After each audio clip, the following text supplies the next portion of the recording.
নমস্কার বন্ধুরা, আজকে আমরা এসেছি উল্টো রথ দেখার জন্য উড়িষ্যায়। তো উড়িষ্যা আমাদের বাড়ি থেকে বেশি দূরত্বে না, কিছু দূরত্ব মাত্র। তো আমরা এসেছি উড়িষ্যায় সুগ বলে একটি জায়গায় আছে, তো সেইখানে আমরা রথ দেখতে এসেছি। তো তোমরা দেখতে পাচ্ছ এখানে কত লোকজনের ভিড়, কত কোলাহল, এবং সবাই রেডি হয়ে আছে রথে দড়ি টানার জন্য। আমরাও রথ টানবো, তোমরা দেখতে থাকো। তো আমি আর আমার জেঠু ছেলে মিনু, আমরা এমনিতে ভাই আর ক্লাসমেট ফ্রেন্ড সব কিছুই। তো আমরা দুজনে এসছিলাম রথ দেখার জন্য, কিন্তু ভগবানের কৃপায় আমাদের সৌভাগ্য হয়ে গেল রথ টানার জন্য। তো তোমরা দেখতে থাকো। তো এখানে রথ টানার পর আমরা অন্য একটি জায়গায় রথ দেখতে গিয়ে আমরা দেখলাম যে এখানে আদিবাসী সম্প্রদায়ের মানুষরা তাদের নাচ করছেন। তো এখানে মেলাও বসেছে। তো এই জায়গাটির নাম হচ্ছে বাণীদা। তো এটাও উড়িষ্যায় অবস্থিত। তো এখানকার রথও খুব সুন্দর হয়, খুব দারুণ হয়। তো তোমরা দেখতে পাচ্ছ এইটা হচ্ছে আমাদের আঞ্চলিক আদিবাসী সম্প্রদায়ের নাচ। এরপর আমি তোমাদের রথ দেখাতে নিয়ে যাব। তো এই যে দূরে দেখতে পাচ্ছ, এই যে রথ এগিয়ে আসছে আমাদের দিকে। তো আমরাও একটু এগিয়ে যাব রথের দিকে মহাপ্রভুকে দেখার জন্য। তো চলো বন্ধুরা, দেখা যাক। তো দেখতে পাচ্ছ বন্ধুরা, পুরো রাস্তা জ্যাম হয়ে গেছে। এই যে আমাদের মহাপ্রভু বসে আছেন রথের উপর, বোন সুভদ্রা ও দাদা বলরামের সঙ্গে। তো তোমরা দেখতে পাচ্ছ কত সুন্দর দৃশ্য। তো আমরা একটু রথের কাছাকাছি চলে এসেছিলাম। এখানেও যদি রথ টানা যায়, কিন্তু এখানে যা ভিড় হয়েছিল আমরা দড়ি খুঁজে পাইনি, এত ভিড়। তো তোমরা দেখতে পাচ্ছ এখানে কত ভিড়। তো আমরা তো এখানকার রথ টানতে পারলাম না, সে সৌভাগ্য আমাদের হলো না। তো তোমরা দেখতে থাকো এখানে রথ টানাটা কিভাবে হয়।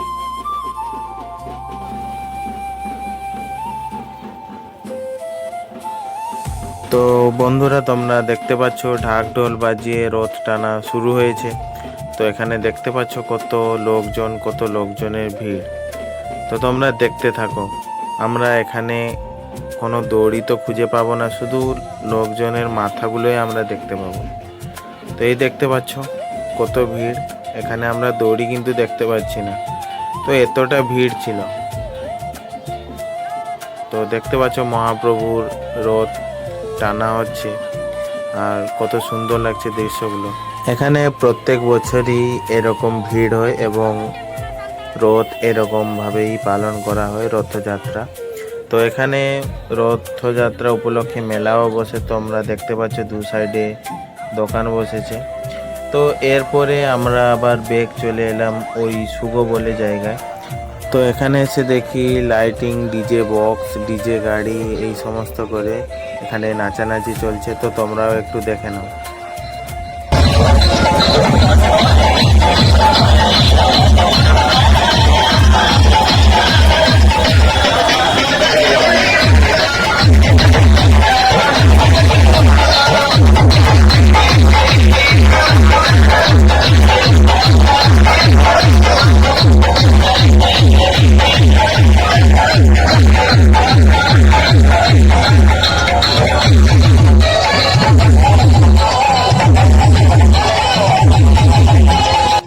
তো এরপর তোমরা দেখতে পাচ্ছ এখানে বাতাসা বিতরণ হচ্ছে। তো এই বাতাসা একমাত্র মিনু কুড়িয়ে পেয়েছিল, তা মাত্র একটি, ওই জন্য সে খেয়ে নিল। তো এরপরে আমরা এখানে ভালোভাবে দর্শন করে, এখানে দুটো রথ এসেছিল, তো ওই জন্য এখানে ভালোভাবে দর্শন করে আমরা এখান থেকে বেরিয়ে যাই মোহনপুরের উদ্দেশ্যে। তো বর্তমান তোমরা দেখতে পাচ্ছ সামনে যে মন্দিরটি, এটাই হচ্ছে মোহনপুরের জগন্নাথ মন্দির। তো আমরা শুনেছিলাম যে মোহনপুরের রথযাত্রা খুব ভালো হয়। তো এটা আমাদের ফার্স্ট টাইম, আমরা আগে কখনো এখানে আসিনি। তো প্রথমে আমরা মন্দির দেখব, তারপরে আমরা রথযাত্রা দেখব। তো তোমাদের প্রথমে আমি মন্দিরটা দেখিয়ে দিই, তারপরে আমরা রথযাত্রা দেখতে যাব। তো চলো বন্ধুরা, দেখা যাক। তো এই হচ্ছে মন্দিরের সিংহদ্বার, এর ভিতর দিয়ে আমরা এবার ভিতরে যাব। তো এই দেখতে পাচ্ছ, এই হচ্ছে মন্দিরের ভিতরের ভিউ, এবং কত সুন্দর পুরো দক্ষিণেশ্বরের মতো মন্দিরটি বানানো হয়েছে। তো তোমরা দেখতে থাকো।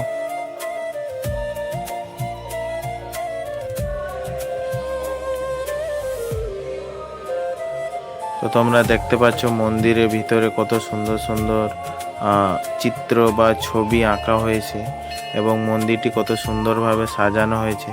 তো তোমরা দেখতে পাচ্ছ কত সুন্দর হাতের কারুকার্য করা। তো এই ছবির মাধ্যমে শ্রী জগন্নাথ দেবের লীলাগুলো এখানে ফুটিয়ে তোলা হয়েছে। তো এরপর তোমরা সামনে দেখতে পাচ্ছ এখানে বেদি ফাঁকা আছে, মানে সিংহাসন ফাঁকা আছে। এর কারণ হলো জগন্নাথ দেব এখনো মন্দিরে আসেননি, উনি মাসির বাড়ি থেকে আসছেন। তো উনি এখন পথে আছেন। তো আমরা দেখতে যাব, উনি রথেই আছেন। তো আমরা যাচ্ছি জগন্নাথ দেবকে দর্শন করার জন্য। তো দেখতে পাচ্ছ এখানে কত ভিড়, এখানে বিশাল বড় মেলাও বসেছে। তো বর্তমান আমি আর মিনু পৌঁছে গেছি জগন্নাথ দেবের দর্শন করার জন্য।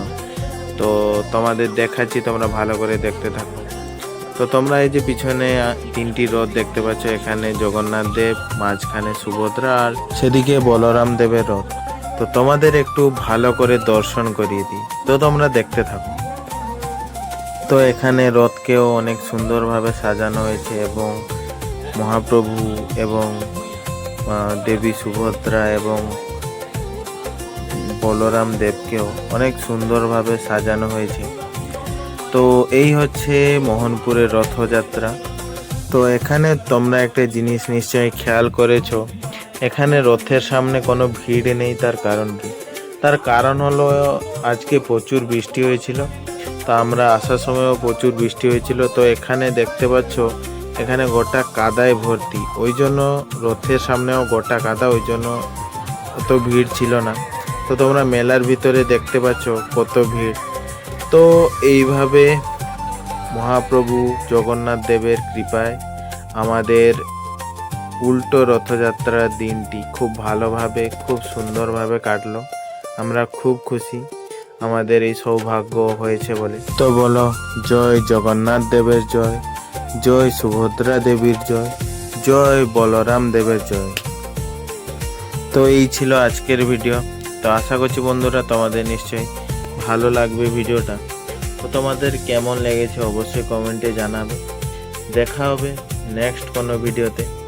ভালো থাকো, সুস্থ থাকো। বলো জয় জগন্নাথ দেবের জয়।